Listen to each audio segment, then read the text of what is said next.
Lights. Who? Ms. Gray, do you see a shared screen yet or no? I'm sorry? The down arrow is the... Okay. Do you see a shared screen right now? I see you all, yes. But do you see One's presentation? Oh, no. Okay, 1 second.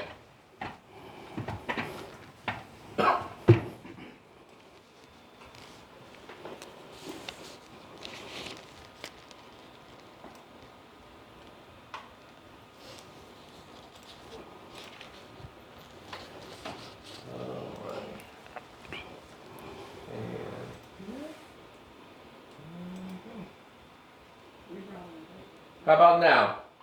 Yes, I do. I see it. Beautiful. All right. One. All right. Begin. Okay. So I'm gonna put my stuff up here, Doc.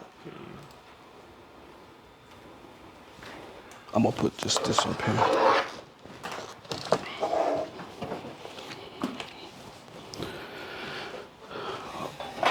All right, good afternoon. All right. So I had the privilege of choosing the article entitled Identity Crisis. And if you notice, I added my own subtitle because as Dr. Francois told us the other day, this process is about language and how we lens the world. So for me, I like to put things in a way that I can clearly understand it and how the language speaks to me, and then I'm able to lens it through that language. And so what I saw in this particular article was that identity crisis, and then I subtitled it, When Identity Markers Become Stepchild.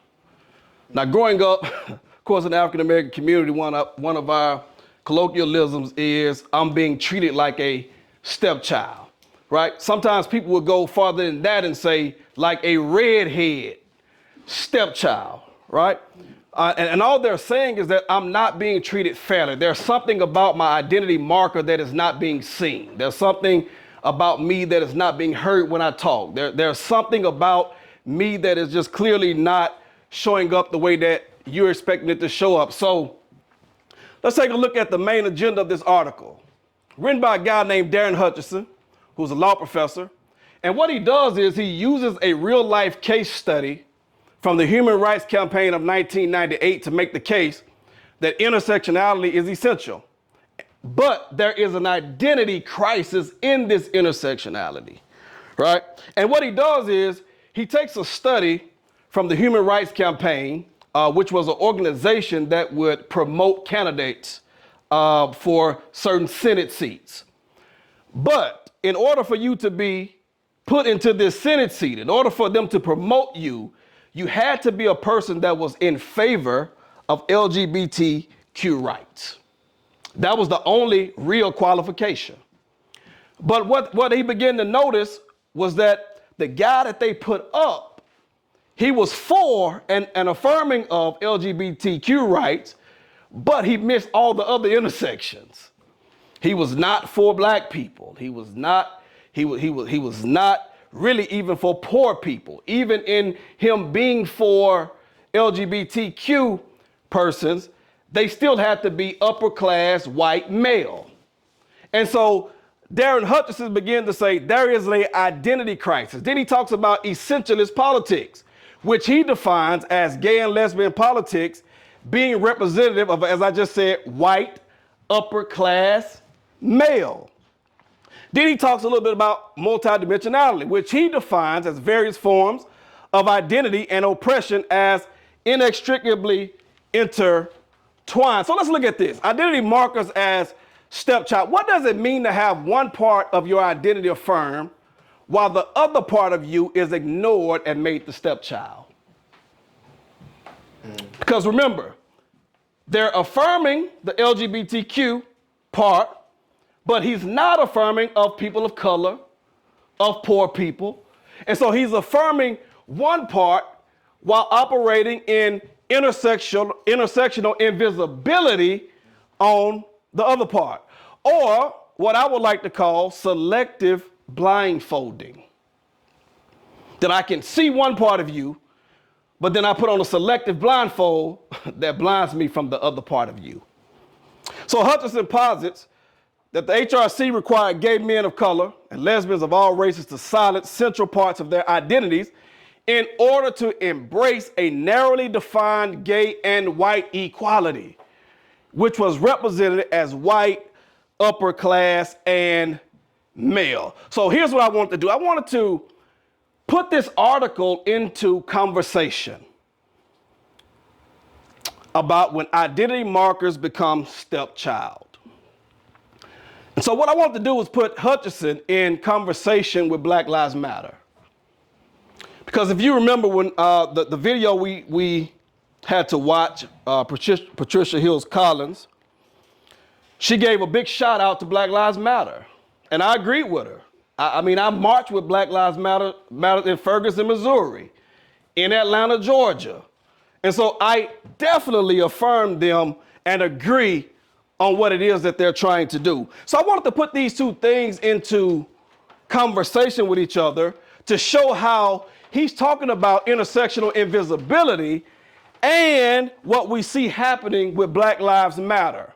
And so how identity becomes stepchild in real time. I want to show you in real time how identity becomes stepchild. So according to their website, I took this from their website, Black Lives Matter was created in 2013 in response to the killing of Trayvon Martin, Marsha Nowintu, who is a black male identified person.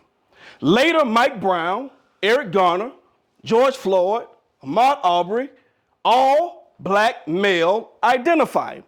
So they say it was created to fight police violence and racism. But when I went to their site, something strange happened.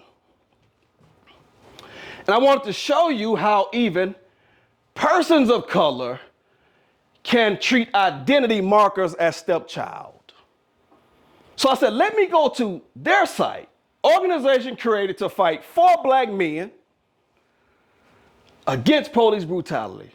Then I began to pull their mission statements. I began to pull their guidelines. And what I noticed was that there is no mention of black males in the statements. You see restorative justice, you see talk about empathy, you see talk about loving engagement, you see talk about diversity, you see talk about globalism. This is about as far as they go as to say black family, right? But remember, it was created around the killing of black men, right? And I don't see that. So my critique is, what is going on here? Is the identity marker being missed even though the organization was created to fight for the identity marker?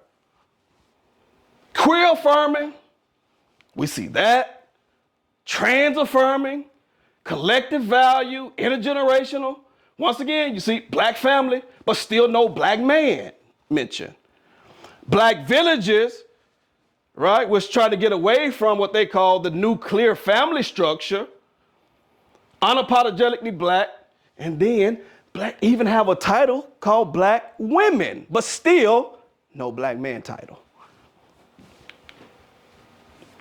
So we've been talking about power all week. So how is power in play? Because somebody may say, well, it's just should be assumed, right? But if you're using media, which we know is a global apparatus of informing the public of what is important, why don't you put my identity marker on the website? Because people are going to this website from all over the world to find out what you're about. And I am mentioned nowhere on the site. Although you say the organization was created to fight for me. So in real time, this is how identity markers become stepchild. Right? So in the 4 forms of power that we discussed in lecture, we discussed 2 in particular. The political and the representational. Right? So when the black male body is not acknowledged, it leads to him being left out of policies. If you can't even acknowledge me, how are you going to create policies that benefit me? Right? Also the representational. What does it look like to have your pain on display and even celebrate it while being made the stepchild at the same time. Right? Every day you turn it on the news, you're seeing that black male pain on display on CNN, on Fox, MSNBC. It's everywhere, but you're erasing me at the same time. And so intersectionality, as we talked about all week, is power. So what do we see going on here as we decode power? What's going on when your identity mark is made stepchild? We see gatekeeping in the process. Because if I am the organization leaders and I have the power to put on a worldwide website what our mission is really about, but I exclude you, I'm in some forms gatekeeping for whatever reason. We see politics. We see money influencing the movement. I think $100 million was pumped into the movement. So now you know there's going to be some power influences going on because $100 million have now been placed into our hands. What do we do with that? So we see a selling off, my critique, of black pain for white liberal approval, while making the black male body stepchild. We see a lack of understanding that at any given time we are both the oppressed and the privileged. So the very women that created it would be considered oppressed, but they also operate with a certain type of privilege because we can say who our organization will fight for, what we represent, what we put on our worldwide website that tells who we are and what we're about. And so we see all these power dynamics going on at the same time. And this is what Hutchinson is talking about in the book. Dr. Mark Lamont Hill talks about, he writes this book called Nobody. And he talks about when he went to Ferguson, Missouri, and Mike Brown's body was still laying on the concrete. And it had laid there for hours. And there was only a sheet that they had placed over his body. He was a larger sized guy. He said, so the sheet didn't even cover his full body. You can still see his shoes underneath the sheet. And he's talking to a young lady and he's interviewing her. And the first thing the young lady she says is, he laid out here like he don't belong to nobody.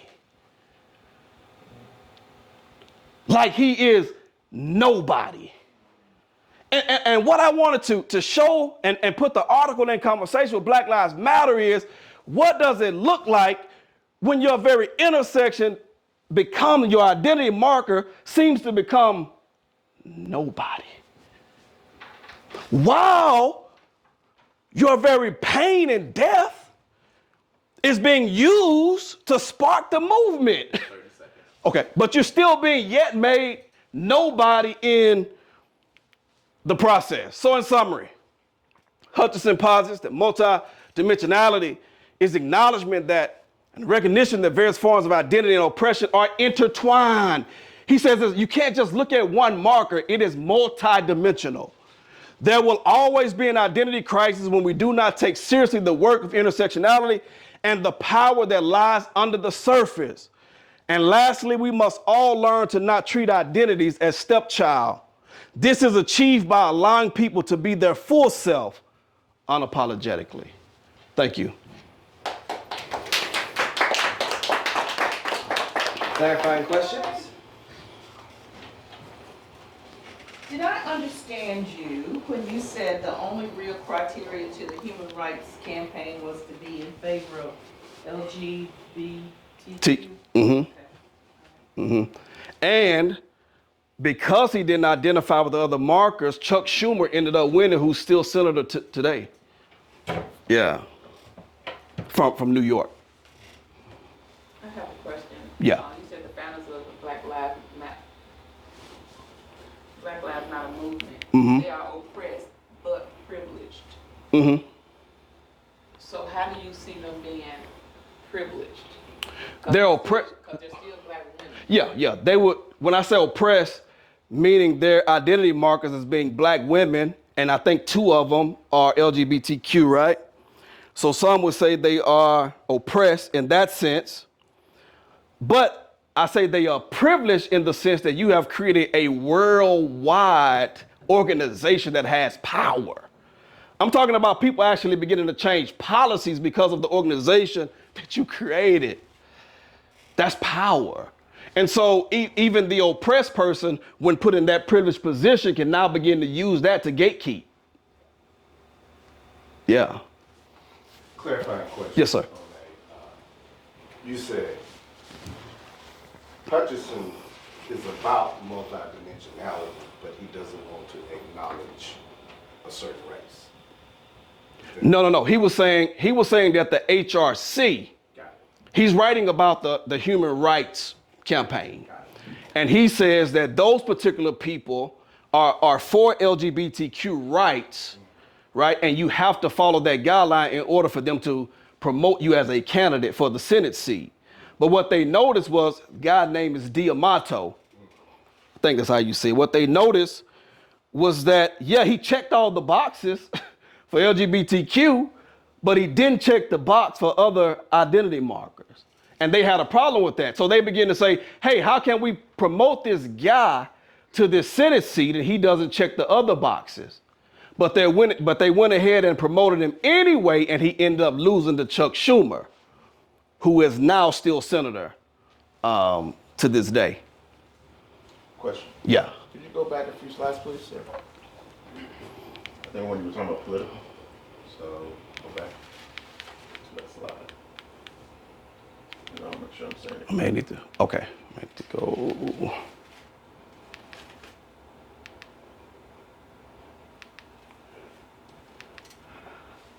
Hold on.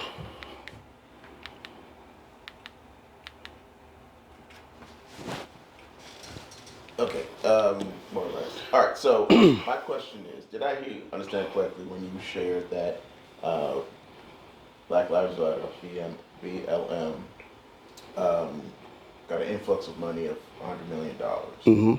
Am I to understand that they are, quote unquote, being bought out by the system?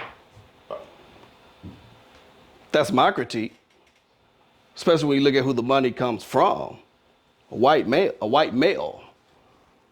My critique is, I believe that money is sometimes used to water you down, because this movement was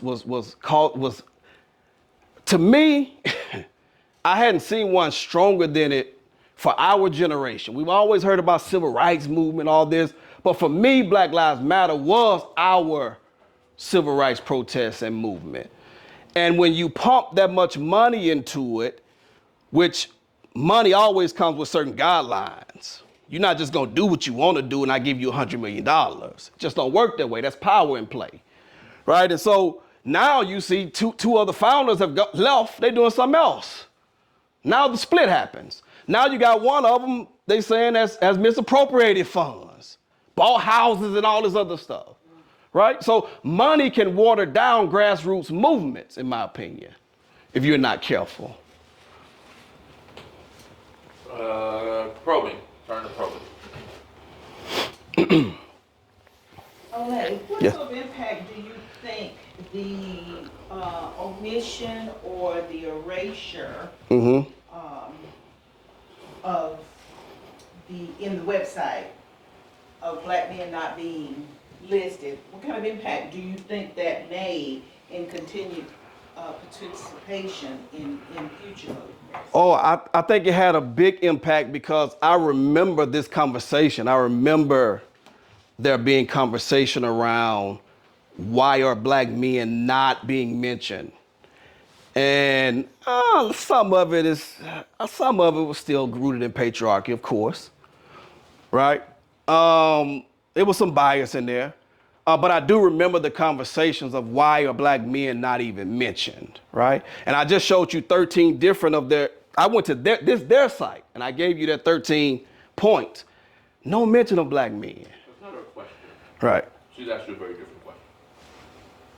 You saying what was the? Her question was what are the effects Okay. of Black men missing on future movements? Missing on future movements, like not being a part of future movement because they're not included. Oh, I think it's a major impact. Because I just don't believe there's a liberation of Black women without a liberation of Black men. people keep trying to separate it. There will be no separation, right? So I just don't believe, I believe everybody is trying to take part in their own liberation, of course, but you cannot leave out the black man. It just ain't happening. I have a question. Yeah. So, how would you situate this over against the Black Power and Black Panther movements that came before BLM? Like, there was nothing specific about their work for the black woman either. I would say, I would have to look at who came behind them and actually did the work to include them. I would say the same way that some critique of James Cone, who says you could have gone farther in black theology to include certain markers, right? So I would say who's ever coming after that work has to do that work to then include what it is they're trying to see. But are we not showing a bias if we expect a black female to specifically engage black males, and a black male to specifically engage black females, for example? So is the author complaining that these organizations are not engaging black males? And that is a requirement that if you're going to be about this, you got to engage black males? No, that wasn't his argument. That wasn't Hutchinson's argument. Hutchinson's argument is that even when we include those that are both gay and black, they are still experiencing oppression because they are not classified as white, upper class males. So it's kind of like, even when I affirm you, I some kind of way still use selective blindfolding on you on the other hand. I affirm you on my left hand while also operating intersectional invisibility on the right hand. And that was his argument. And so he did begin to talk about multidimensionality, that we cannot just see people as the single axis, but that you have to see all of me in my fullness. So that was his argument. I just put him in conversation with Black Lives Matter. Okay. Yeah. Okay. So then is that a requirement? I guess it just means, is that a requirement that if I'm going to address intersectionality, do I need to address things that I'm not even a part of? Well, in the case of Black Lives Matter, their own site say they were created fighting for black men. Trayvon Martin, Eric Garner, right? All these different people. So if your own website says that you were created to fight for black men who are being killed by the police, right? And then you're not even included on the site, I see a contradiction. And we talked about this week in power, paradoxes and contradictions. So I see some type of contradiction. I cannot tell you why they're not included. I just know they're not included.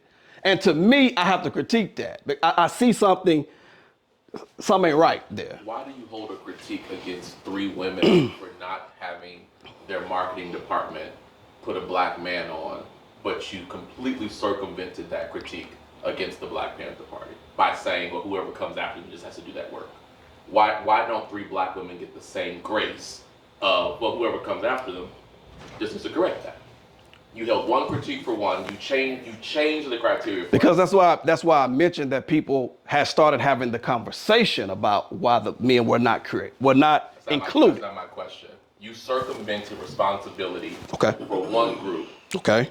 but put the other group on the hot seat for what they did not do without giving them the same grace that you gave the Black Panther Party. What is the connection between that level of bias? I don't know, because I believe I gave them great grace by mentioning when we watched the video, Patricia Hill Collins bigged them up.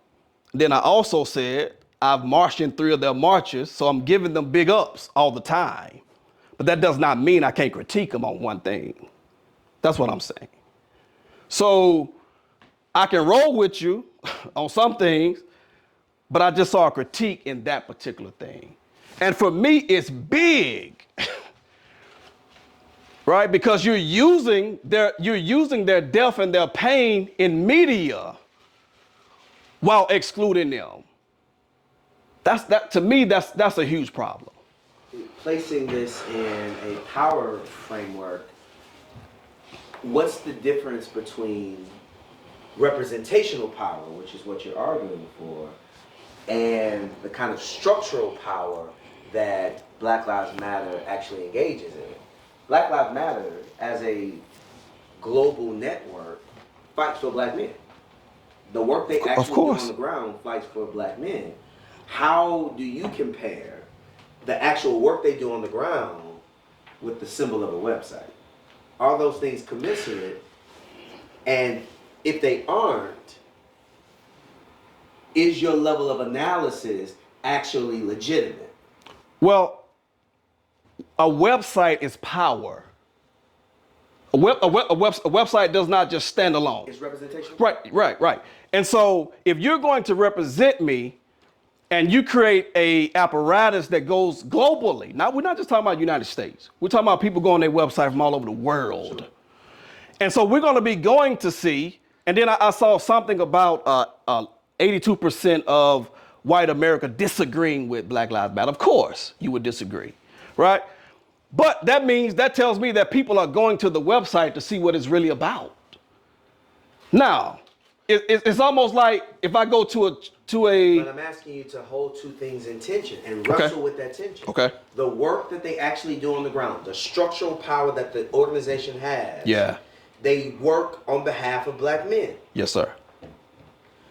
But representationally, they are not centered on their website. Live in that tension for a moment, right? This is not about whether your analysis is right or wrong. I want you to hold your analysis in terms of your critique of what's not on the website alongside what they actually do on the ground. Remembering that there are various domains of power. Right.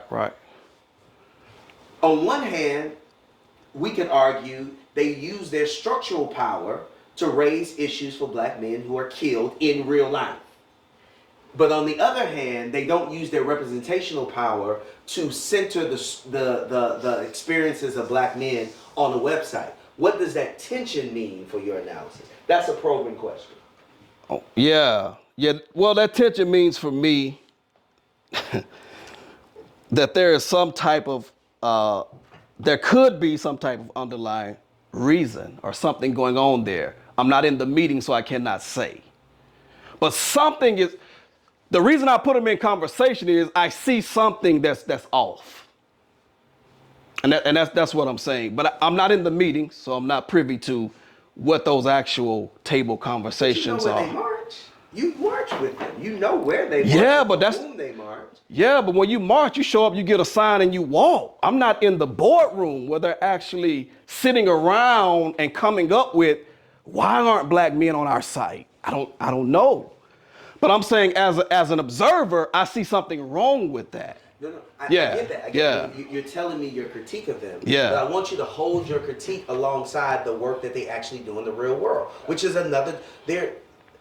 Let's not use one domain of power to critique an organization when you are being offered another domain of power where they work. I want you to hold that tension with your analysis, that they actually do use their power for black men in real life. Yeah. And we know that to be true because you just told us you marched. Indeed. With BLM for black men. Indeed. What do you do with that tension between the real work that they do on the ground does include black men, but the work that they do on the internet or on their website particularly does not leverage black men? Both are true at the same time, but how do you lean into that conundrum? As an analyst, as an analyst, as a reader of power, as a critic. Yeah. So what I would say is there needs to be work put into that other side so that it matches what we're actually doing in real time, right? How can we get the actual work we're doing in real time to actually match?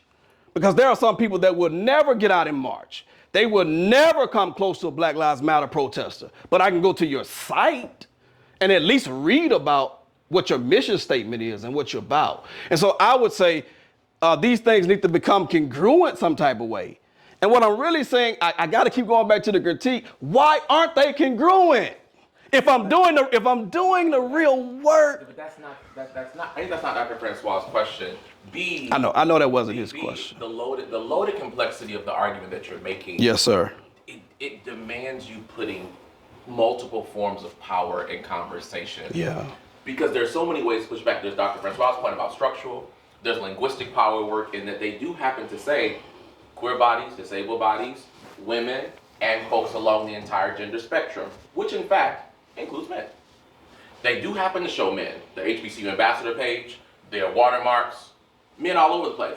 So your argument actually fails on representational power. So you have to make a much more compelling argument between representational power, linguistic power, and structural power, if that's the argument that you're trying to make. I would. Do I still have time? Not really. Okay. But I'm ready to push back. You told us to push back. Can I push back? I think we started a little late, so I think he gets another 2 minutes, I think, to get us to 40. But I need you to hear this as you prepare for this.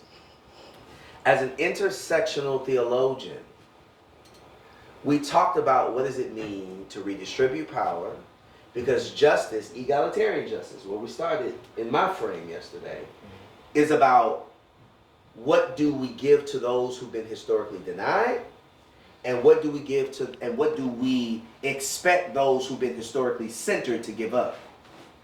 Can an organization, to what extent, so it's not a yes or no question, to what extent can an organization that is founded by black women, 2 of which are self-identified as queer, 1 does not self-identify as Christian, right?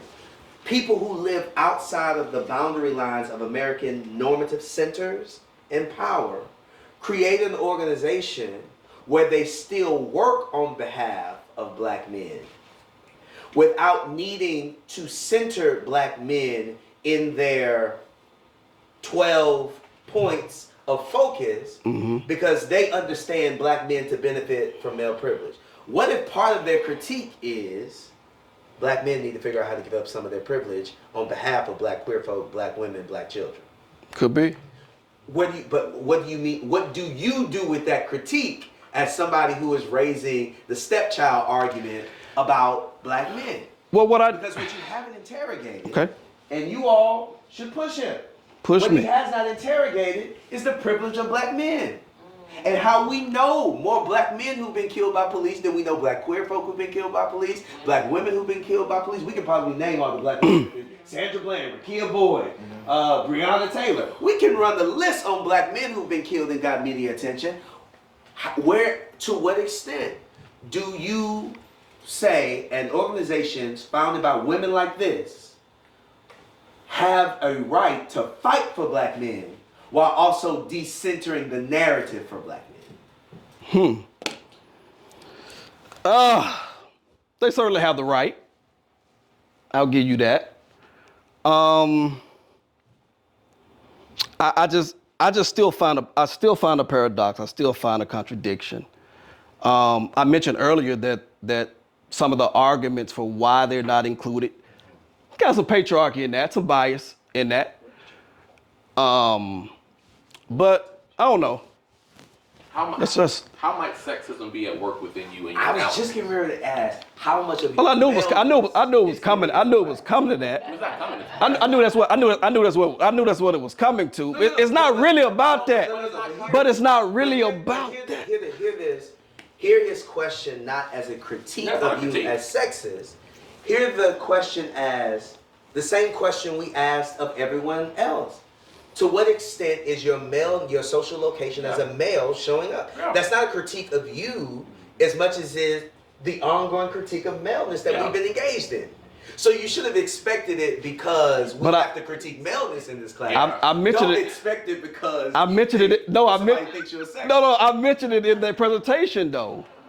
I mentioned it.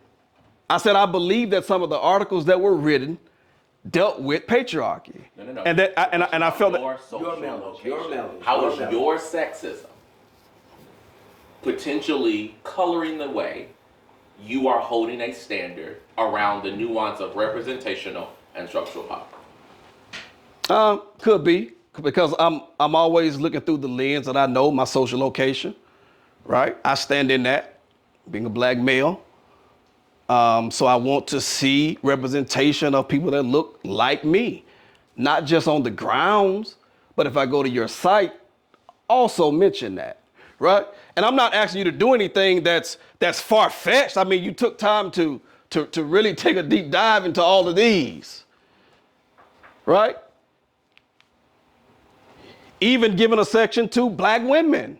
So I don't think I'm being unreasonable to say put a block right here that says something else. You built an organization for black boys. Mm-hmm. Does your organization harm black girls?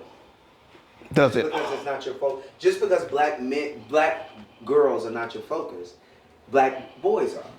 Mm-hmm. Does your organization harm black girls by not focusing on them? No, because I talk to both. But your organization is led by you doing what? Working with black boys. But I also... But you talk to both. Yes. Black Lives Matter, they want to focus on black women, black clear folk, but they talk to both. Your representation on me. They do what you do. Okay. Is it possible? They do exactly what you do. Is it possible? You that talk to you both. do the same But- without And why do you talk to both? Why do you talk to both? Why do I talk to both? Why do you talk to both black boys and black girls with your work? Because they're in my context. Without having to, you've never said to us that your focus is black girls. You've never said that to us, but it's the work you do. Yeah. They don't have to say black men are their focus because it's the work they do, right? Is that a fair analysis of comparing your work primarily for black men but benefiting black boys but benefiting black girls? Their desire is to build an organization that benefits black queer folk, black women, but they still benefit black men. Okay. To what extent do you see similarities between what you do and what BLM does? I don't. But let's move. But Why not? I don't. But it's not about movement. It's But I why don't. not. But I it's don't. Why not? I don't. Analyze why. That's the I don't. invitation is to probe your Yeah. to probe why. And you don't have Let me take time to You let me don't have to- I need to you take don't have time to see probe this. it then because I don't see it right now. But why don't you see it? Like, critique the comparison that I made. I made a As he said, it could be my that you- my I sexism. made a comparison that you disagree with. Critique my comparison. Could be, as he said, my sexism. That's make no mistake about it. I don't believe. I'm not saying that there's anybody that does not at times operate with selective blindfolding. That's why I put that in there, right? So I'm not excusing myself in the case that I do sometimes operate with selective blindfold as anybody. But I just wanted to make that particular critique because I saw something in there. But like I said, I wish I was privy to more of the inside conversations. Then I would have more information to be able to give. And you chartered one, so you know. So Leslie. yeah. I just want to point out, I'm sorry. So you Go ahead. I want to point out You're the number expert. 13.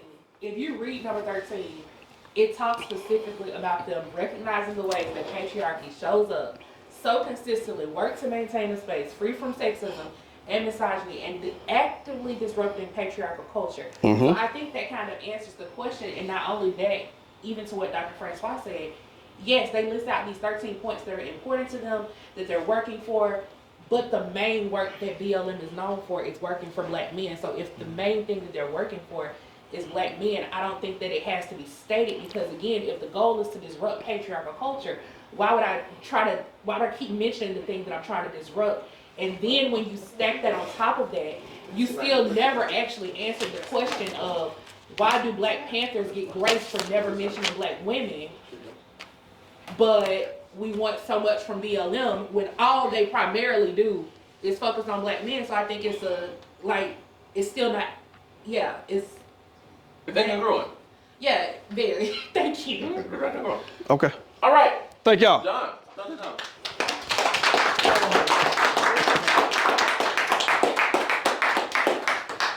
I was gonna ask, why didn't somebody just call and tell them it was missing off the website? They tell you we know. Exactly. One of the reasons. Thank you. Thank you. And so here my